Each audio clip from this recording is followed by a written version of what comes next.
कुछ बात गलत ही हो जाए, कुछ देर ये दिल भी खो जाए, बेफिक्र धड़कने इस तरह से चले, शोर गूंजे यहाँ से वहाँ। আসসালামু আলাইকুম, hello everyone, this is me Raisa Khan. আজকে আমার প্রথম ব্লগ। আজকে আপনাদের সাথে শেয়ার করব কি কি করলাম না করলাম সবকিছুই থাকবে আপনাদের মাঝে। তো চলেন শুরু করা যাক।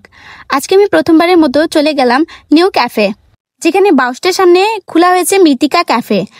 আর আমি আমার ফ্রেন্ডরা দেরি না করে সেই ক্যাফেতে চলে গেলাম।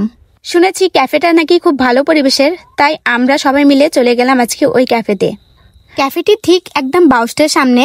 আপনারা মনে করবেন না যে এটা শুধু বাউস্টদের জন্য, এই ক্যাফেটি হচ্ছে সকল মানুষের জন্য। তো আপনারাও চাইলে এই ক্যাফেতে চলে যেতে পারবেন। আর আমরাও চলে গেলাম এই নতুন মৃত্তিকা ক্যাফেতে। এই তো আমরা পৌঁছে গেলাম আমাদের গন্তব্যে।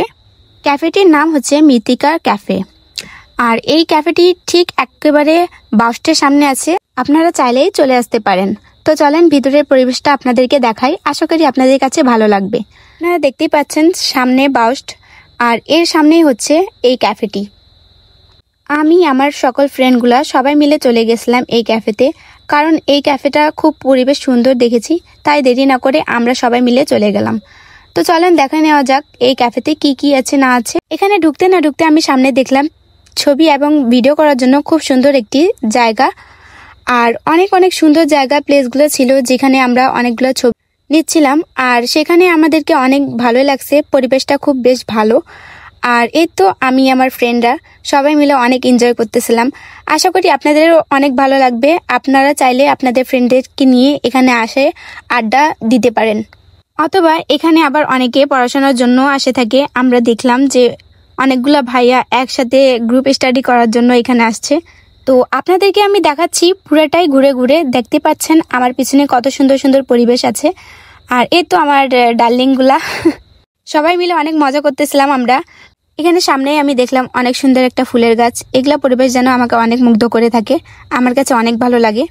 এখানে আমরা কিছু সময় বের করার পর আমরা এখানে তেমনটা খাবার খাইনি, কারণ অনেক সময় ঘোরাঘুরি করার পর আমরা চলে গিয়েছিলাম ওয়াফেল স্ট্রিটে, কারণ সেখানকার খাবার আমার কাছে খুবই ভালো লাগে। তাই আমরা দেরি না করে সবাই মিলে ওইখানে চলে গেছিলাম। সিএসডি রোডে এই রাস্তাগুলো তো অনেক বেশি ভালো লাগে। আপনারা সকলেই জানেন যে এই রাস্তায় প্রচুর পরিমাণে ভিড় হয়ে থাকে। আর এখনকার পরিবেশ যেন অনেক ভালো, সন্ধ্যার সময় আড্ডা দেওয়ার জন্য বেশ অনেক ভালো। কথা বলতে না বলতে আমরা এই চলে গেলাম ওয়াফেল স্ট্রিটে। আপনারা অনেকে জানেন যে ভিতরের ওয়াফেল স্ট্রিটের খাবারগুলো বেশ অনেক মজা হয়, তাই আমরা এখানেই প্রত্যেকবার খাবার খাই। অনেকদিন পর ফ্রেন্ডদের সাথে সবাই বের হয়েছি, আর অনেকদিন পর আপনাদের দোয়ায় আবারও ভিডিও করা শুরু করলাম, কারণ অনেকে কমেন্ট করতেছিল যে আপু কবে ব্লগ আবার স্টার্ট করবেন। তাই আমিও অনেক সময় ধরে করতেছিলাম না, তাই আমিও ভাবলাম যে না, ব্লগটা শুরু করা যাক। তাই আবারও ব্লগটা শুরু করলাম। আশা করি আপনাদের কাছে আমার ব্লগটা অনেক অনেক বেশি ভালো লাগে থাকবে। আর এই তো আমাদের খাবার কথা না বলতেই চলে আসলো। এখানকার আপনারা প্লিজ ট্রাই করবেন নাচোস এবং পাস্তা, অনেক অনেক বেশি টেস্টি এখানকার নাচোস এবং পাস্তা। আমরা প্রায় সময় আসি এগুলাই ট্রাই করে থাকি, বেশ অনেক ভালো লাগে। এটাই ছিল আজকে ছোট একটা ব্লগ। আশা করি আপনাদের কাছে বেশ ভালো লাগে থাকবে। আর যদি ভালো লাগে থাকে অবশ্যই অবশ্যই লাইক কমেন্ট এবং সাবস্ক্রাইব করতে ভুলবেন না। আর দোয়া করবেন যেন আমি ভালো থাকি, আপনারাও ভালো থাকেন, সুস্থ থাকেন। আসসালামু আলাইকুম।